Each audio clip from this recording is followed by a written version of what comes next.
Great, and our next capstone presentation is by Bree Swineford, and the title of her paper is Best Frenemies, the New Post-Cold War Relationship Between Moscow and Jerusalem. Thank you, Dr. Sett. Okay, so over the last 20 years, Russia has sold arms and a nuclear reactor to Iran. It's developed close relations with avowed enemies of Israel and terror exporting states, and it's actively worked to water down Western-led sanctions to punish these regimes. Yet in 2012, shortly after being reelected, President Putin chose Israel as one of his first official state visits. And while he was there, Putin was asked about Russia's arms sales to Syria, to which Putin reportedly replied that Israel need not worry, quote, "We would never turn on our brothers." And indeed, brothers they are. So 1 in every 7 Israelis is a Russian speaker, and about 20% of Israel's population is immigrants from the former Soviet Union. And Prime Minister Netanyahu has called this a human bridge between the two states. And I believe that this human bridge has led to a very quiet rapprochement between Moscow and Jerusalem, and it's a new relationship that's largely flown under the radar of most foreign policy pundits. But I think that this is a relationship that's increasingly playing a tangible role in global affairs. So my research aimed to explore how and why the Russian-Israeli relationship changed since the collapse of the Soviet Union. And for time purposes, I'm going to be very brief with my Soviet background, but then I'll go into the Yeltsin and Putin eras. And as a side note, the Medvedev presidency will fall under the Putin era for the purposes of my research. So the Soviet era. First and foremost, the relationship here has to be understood in the context of the Cold War. Israel was an instrument that was used by both the West and the Soviet Union as they were jockeying for influence in the Middle East. But I think here the relationship pivoted on 2 points. I think there was a foreign policy dimension, and I think there was a domestic politics dimension. To briefly touch on the foreign policy side, by this I mean Israel's maneuvering and Russia's maneuvering both in the Middle East and the wider Cold War context. So just briefly, the Soviet Union adopts a pro-Zionist foreign policy. In the beginning, it supports the creation of Israel because it thinks this is a way to diminish the influence of the British in the Middle East. But it goes bad by 1956, the Suez Crisis. It's completely done by 1967. Six-Day War breaks out, hence the name. Israel moves very quickly through Soviet allies. The Soviet Union is very ticked off, and it ends diplomatic relations with Israel. The key thing here, though, is that after the 1973 Yom Kippur War, the Soviet Union begins pushing for international negotiations with both superpowers on an equal footing, moderating the peace process. But the problem here is that the Soviet Union no longer has relations with Israel. So this idea of this International Geneva Convention totally collapses. And what happens to the 70s is the Soviet Union is basically sidelined, and it's forced to watch the United States throughout the 70s dislodge Egypt as a Soviet ally by 1975 and broker Egyptian-Israeli peace in 79. On the Soviet domestic politics dimension, by that I mean the status of Soviet Jews. Immigration was a constant issue between Moscow and Jerusalem through the Soviet period.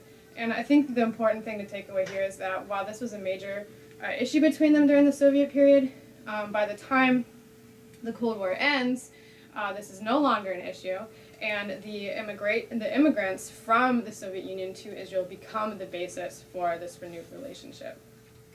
So under Gorbachev, they mend relations.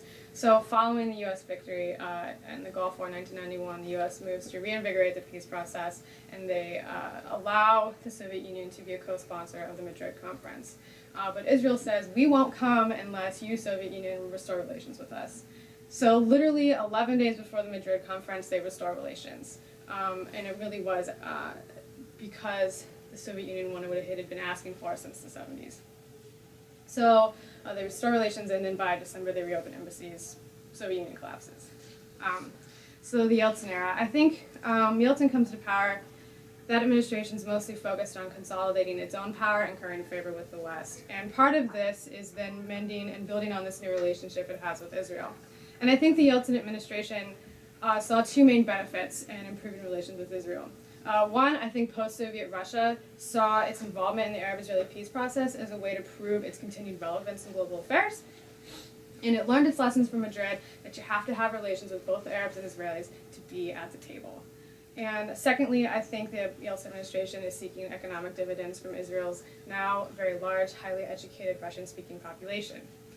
So in regards to the Arab-Israeli peace process, Russian Foreign Minister Kozyrev is actually present at the signing of the Oslo Accords in the White House in September 1993.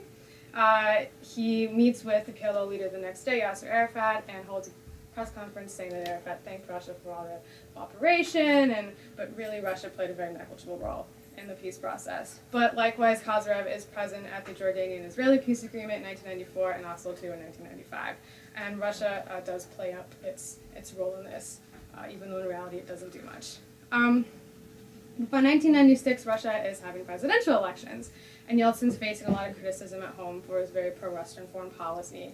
So, in a calculated political move, Yeltsin fires his pro-Western foreign minister Kozyrev and replaces him with the pro-Arab foreign minister Yevgeny Primakov.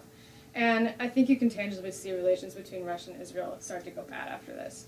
So, for instance, in 1996, tensions between Israel and Hezbollah erupt into full-blown hostilities, and Primakov flies to the Middle East. He's going to broker a ceasefire and show Russia's importance, but he's basically just snubbed by Prime Minister Yitzhak Rabin, who says that, quote, "I prefer efforts in this direction to be concentrated in single hands," which means the United States, Russia, we don't want you involved.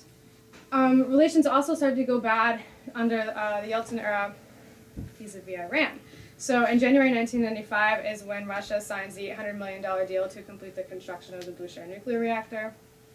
Rabin travels to Moscow at the end of the year to try and talk Russia out of this, but it's to no avail. By 1997, intelligence is surfacing that Russia is supplying Iran with missile technology. Netanyahu meets twice with Primakov about this in 1997, and twice Primakov denies it to Netanyahu's face, which really ticks Netanyahu off. In regards to the economic relationship during the Yeltsin era, like I said, there's a large Russian-speaking population at this time. There's about 1 million Russian speakers in Israel, and Russia seeks to capitalize on this. So they do sign quite a few trade agreements, and trade ticks up. So when they had reestablished ties in 1991, trade was just a mere $70 million, but by 1995 it had grown to $650 million. I argue that the greatest impetus for the trade relationship during the Yeltsin era is that in 1996, Natan Sharansky was appointed Israeli Trade and Industry Minister for Israel. And if you don't know who Sharansky is, he's perhaps one of the most famous Soviet refuseniks. And in 1995, he started a right-wing Israeli political party called Yisrael Aliyah, which I probably totally just butchered. But his party wins 7 Knesset seats in 1996 and gets to become part of the ruling coalition under Likud.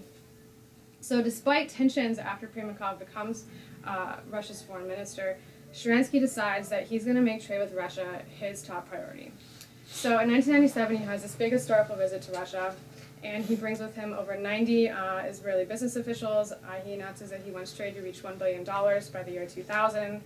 He actually talks the Israeli government into a $50 million insurance guarantee for Israeli companies operating in Israel. And largely thanks to Sharansky's efforts, this is the time when we see discussion begin about an energy deal between Russia and Israel, and that Russian gas would be shipped through a pipeline to Turkey onto Israel. But like I said before, Netanyahu is so angry at Primakov about denying this missile technology transfer that Netanyahu calls off the gas deal. But by the late 1990s, we see Russian-Israeli economic relationship branching into other areas, and I think this is perhaps one of the most interesting aspects of the relationship is the military technological aspect. So by 1997, Israel is facilitating a $1 billion deal between the Russians and the Chinese. What they do is they outfit an old Russian Ilyushin 76 transport aircraft with an updated early warning radar system. In 1998, Russia and Israel cooperate for a $3.5 billion bid for 145 attack helicopters for Turkey. In the late 1990s is when MiG starts collaborating with Israel because MiG is losing its sales abroad, and they turn to Israel for updated electronic systems in their aircraft to keep their sales alive. And Israel actually uses Russia to launch its satellites, both for its domestic purposes and for its satellite sales abroad. So moving on to the Putin era. I think when Putin comes to power, he largely picks up where Yeltsin leaves off in regards to the Russian-Israeli relationship. But I think under Putin we can see the relationship expand and the ties grow deeper. So I think just like Yeltsin, Putin sees the Arab-Israeli peace process as a way to reassert Russia's influence in the Middle East and prove its continued relevance in the world. And I think like Yeltsin, the Putin administration has learned its lessons from the 1970s in Madrid, and it knows it needs relations with both Arabs and Israelis to be part of this negotiating process. But I think it's during the Putin era that Russia takes this sort of friends with everyone at the table concept a step further. So in April 2002, Russia joins with the US, EU, and the UN in Madrid to form the Middle East Quartet. And then the following year, the quartet releases its roadmap plan. For reasons I won't go into, Israel is not a big fan. And Sharon goes to Moscow in September of that year to voice his concerns about the roadmap, but he's largely rebuffed.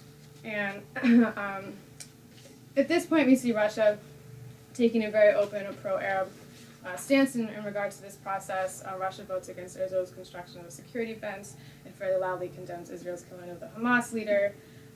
In 2005, Putin becomes the actual first head of Russia to visit Israel. And while he's there, he tries again to play up Russia's role in this process and proposes a new international peace conference, but nothing really comes of this.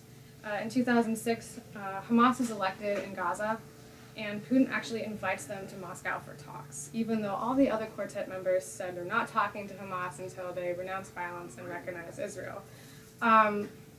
But this is the point when Putin takes this argument of we're friends with everyone a step farther and says that, well, because we have this relationship with Hamas, we don't recognize them as terrorist organizations, we are now the only viable negotiating partner in this process. And likewise, Russia has still refused to recognize Hamas and Hezbollah as terrorist organizations, much to the ire of Israel. I would just like to add at this point, though, that it's important to remember that Russia is deep in Chechnya at this point. And Russia has already suffered terrorist attacks in Russia proper from radical Islamic Chechen terrorists. So one reason we can look at this pro-Arab stance is that perhaps Russia is attempting to curry favor with the Arabs, appease Arab states, and maybe mitigate any support that the Arabs could be sending to the Chechen cause. In regards to Chechnya, I think Chechnya becomes one of the biggest impetuses under the Putin era that really brings Russia and Israel closer together. So like I said, Second Chechen War breaks out. Russian troops are in Chechnya by October. Israel is one of the first Western states to send its condolences in regards to the terror attacks, and it actually mobilizes 3 tons of humanitarian aid. And at this point is when parallels begin to be drawn between Israel's conflict with the Arabs and Russia's struggle with the Chechens. And then we start to see this idea emerge that Israel and Russia are combating the same radical Islamist enemy. And newspapers start to surface in Russia that Israel understands Moscow, Israel sides with Russia. Ariel Sharon, who, might I add, is fluent in Russian, consistently is very supportive of Putin with his Chechnya policy, particularly when Beslan happens. So in 2004, a school in the North Caucasus in the city of Beslan was held by a bunch of Chechen Islamist terrorists, and 330 people were left dead, most of them children. Again, Sharon is one of the first to call Putin and send his condolences. And within days of this happening, Lavrov arrives in Israel for a previously scheduled tour of the Middle East, and Sharon offers Lavrov this unprecedented level of counterterrorism cooperation. Lavrov accepts. And in fact, we do see this new counterterror relationship emerge between them. So Putin's envoy to the North Caucasus, Dmitry Kozak, is seen shuttling back and forth between Russia and Israel quite frequently. Russia consults Israel on possibly building a security barrier along the Chechen border, similar to Israel's security barrier in the West Bank. Russia orders Israeli drones to patrol the border, and they establish counterterror working groups in their respective law enforcement agencies. I think that this new counterterrorism cooperation lent itself nicely to building on the military cooperation that had started under the Yeltsin era. So in 2009, Moscow purchased an additional $50 million worth of Israeli drones.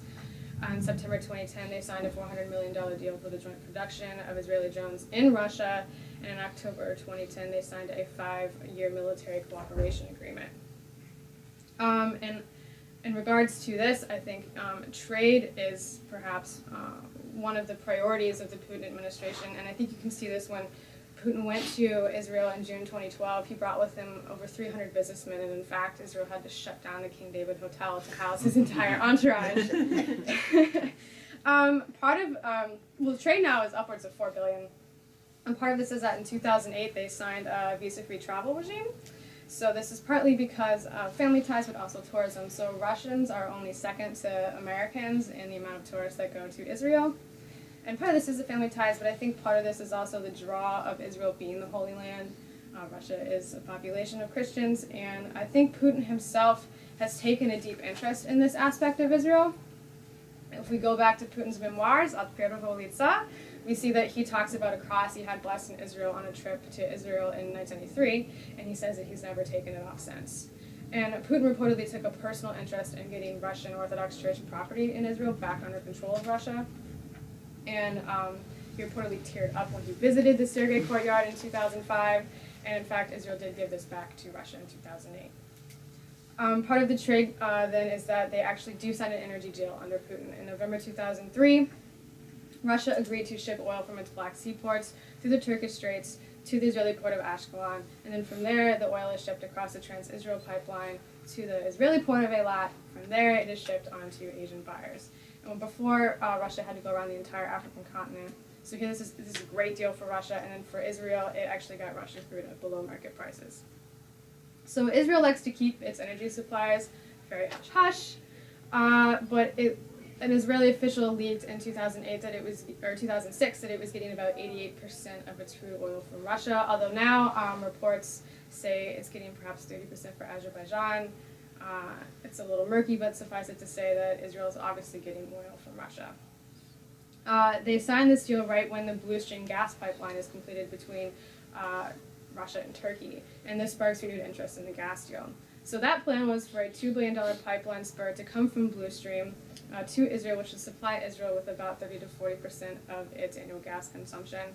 But by 2010, this deal is largely infeasible, partly because Israel discovered its own gas fields, and you have the flotilla incident, and Turkey's not too keen on facilitating Israel's gas needs. There are major sticking points in this relationship under Putin. Obviously Hamas and Hezbollah, as I mentioned, but most obviously maybe is Iran and Syria. I mentioned some cooperation Russia had with Iran, but also in 2001 they signed a $7 billion arms deal, and there's talk of additional reactors going to Iran, and Bushehr is concluded with Russian help in 2010. But here I think we also begin to see some cooperation in regards to this that I don't think everyone's perhaps picked up on.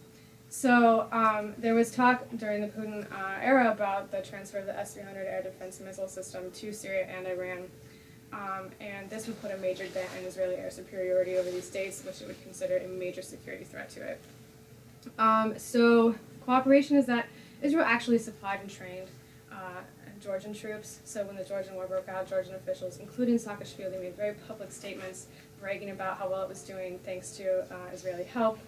This really upset the Russians, and they asked Israel to stop its arms supplies. Israel complied. Shortly after, Russia announced it was canceling the S-300 sale. And we see this also with Syria. So literally 1 month after Putin had been to Israel in June 2012, reports surfaced in both the Russian and Israeli media that Russia is canceling its S-300 sale to Syria. And perhaps most recently, the cooperation we can see is that the day before Israel bombed the arms entourage in Syria earlier this year, Israel's security chief flew to Russia for an emergency visit. So what does this mean? What conclusions can we draw from this? I think first and foremost, Russia does what's best for Russia, especially in the Middle East. Everything it does is for the pursuit of its own interest. But I think that over the past 20 years, Russia's interests have fueled strategic partnership between Moscow and Jerusalem. And I think Moscow values this relationship for three major reasons. One, business. Israel is one of its largest, if not the largest, trade partner in the region besides Turkey. And as I said, Israeli technology keeps Russia's arms sales alive. Two, Israel provides Russia with security assistance battling its Islamic forces in the south. And three, the relationship allows Russia to play a role in the peace process. If not substantively, at least it can pretend that it's important. I think Israel values this relationship for three major reasons also. Business, again. But I think also it hoped to build friendly ties with Russia because Russia wanted to be involved in the peace process. And throughout the Soviet period, Russia was historically pro-Arab. But I think maybe Israel hoped that through a better relationship, it could perhaps move Russia, at the very least, towards a more neutral position. And thirdly, I think that Israel hoped to use this better relationship with Russia as leverage in regards to its relationship with Iran and Syria. And I think we've seen Israel beginning to be successful in this regard with the examples that I mentioned. So that's my presentation, and I look forward to your questions. Thank you. Questions, comments? What effect did the Gulf War, the first Gulf War in '91, and the 2003 invasion by the U.S. of Iraq have on Israeli-Russian relations? Obviously the Soviet Union helped vote for the Security Resolution to go into 1991, but it was because of the invasion of Iraq that the United States felt like it could renew this peace process, and sort of as a gesture to Russia, it allowed Russia to be the co-sponsor of that peace negotiation process, and through that, to get what it wanted since the 70s, it wanted this, and it had always been pushed to the sidelines. It was that and Israel's refusal to show up unless Russia agreed to restore relations that it was the ultimate sort of meant to that decades-long break. That answers your question. Realizing that you skated over the Soviet period, I just recommend, if you haven't looked at it, there's a wonderful book called Forgotten Friendship that details the early connection between the Soviet Union and Israel. Just something to look at. Going more recently, did you get a chance, most of your talk was directed toward official relations, fully understood. Did you get a chance to explore some of the more unofficial ties and specifically criminal vector between the Russian crime groups that is now going down? There is a criminal aspect and a large corruption aspect that is related to official relations, but I don't go into that in my paper. But I would say, in regards to unofficial ties, I think it's important too, and I did skip over this for time purposes, it's important to note too that during the Soviet era, anti-Semitism was practically a state policy in Russia, and that under Putin, the Russian Jews personally feel a gratitude towards Putin himself that anti-Semitism has gone down so much. And so Russia's Jewish population consistently votes for Putin. So I think that's an interesting aspect. I would just follow up with this to look at Russia sending of oligarchs to Israel to intervene in the Israeli political system. Like, this whole, it overconnects with the Sergei, in English, the Sergei compound or whatever, there as well. Right. Because Arkady Gaidamak, that was probably sent by the Kremlin to kind of to try to to get to be an elected official and to have influence in Israel. He actually paid for it, and there was also kind of and also the big question, because it's actually white Russian church property. It was never property of the Russian state, and if at all, it was of a church that was against the Soviet Union. So it's pretty strange how, in the end, that could go back to Russian hands. So, but I would look in this whole use, because again, I mean, it's also relevant for, did this happen also now in Georgia? Is it happening in Europe with when they sort of sponsor oligarchs to do business and get political influence and look like they're local, but actually they have a strong connection. And in the case of Israel, it's pretty clear. I mean, that especially the guy Gaidamak wasn't elected and went back to Moscow after about 10 years in Israel. And he feeds right into Dan Burkhart's question. Yeah, exactly. So. Thanks. I'll Sure. Yeah. Anything else? How much? I mean, one of the things that obviously Putin's also trying to do, right, is to draw people back to Russia who emigrated, and that extends beyond ethnic Russians. How much reverse migration has there been from Israel back to Russia? That's a good question. I've had a hard time finding immigration numbers, more recent immigration numbers in regards to that. The only immigration numbers I can see that Israel puts out is immigrants going to Israel. So I doubt that Israel would publish those statistics. No, but that's a really interesting question. I think maybe perhaps the visa-free regime is maybe a way to sort of mitigate that and say, okay, well, you can go back and forth freely now, and you don't just have to leave us forever. But that's a good question. Has the U.S. government kind of objected to Israel kind of saving the Russian military infrastructure and military-industrial complex? Has that provoked any response? It has, particularly in regards to China, and it's very much so upset the United States. But I think, very similarly to Russia, Israel does what's best for Israel. So. Yeah, could you say a little bit more about Natan Sharansky? I haven't followed that issue that carefully, but one would guess that he was not particularly friendly towards the old Soviet Union. So is he just forgive and forget with the new Russian regime? I seem to remember he went and visited like his old prison cell or something when he was there, but he's just. Yeah, so for those of you who don't know, Natan Sharansky tried to immigrate to Israel. He was refused, hence the name Refusnik. And then, I think in 1986, after some heavy lobbying from Ronald Reagan, and Gorbachev released him. He was the first political prisoner to be released by the Soviet Union. You know, I haven't followed him personally, but it was a big deal in the entire international media when he went back in 1997. That was his first trip back since he had been freed. And he did visit his cell. I think That's because that's the only detail that sticks in my mind, but I didn't realize that he was there as trade minister with this big agenda. yeah, he was there in official capacity and just happened to visit. That's really interesting. Yeah, and I mean this, especially the gas deals, I think was Sharansky's baby. I mean he really pushed for that. Because he wasn't just a refusnik, I mean, he was in Was jail. jail. So, Yeah. yeah. Well, I'll have to like read up on that. That's I think it gets back to a point you were making, which is sort of weighing the, on the one hand, obviously a view of someone like him who lived through the Soviet period, but then by the same token looking at a Russia where in fact official anti-Semitism has gone and sort of appreciating that. So it's And yet the current Yeah. sort of crackdown on NGOs and human rights groups. Well, we'll see. But Putin You has look like actually two pragmatists so far, the way you paint.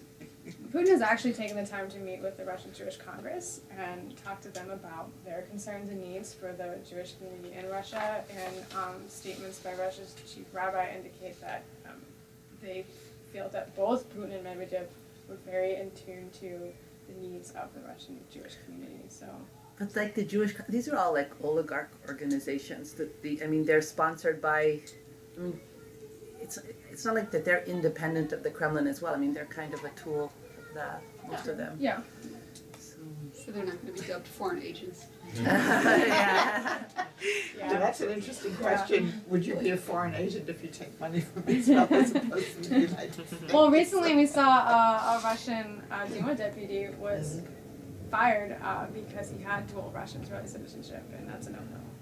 So maybe it's a case-by-case basis. Yeah. Very interesting. Yeah. Okay, great. Thank you very much.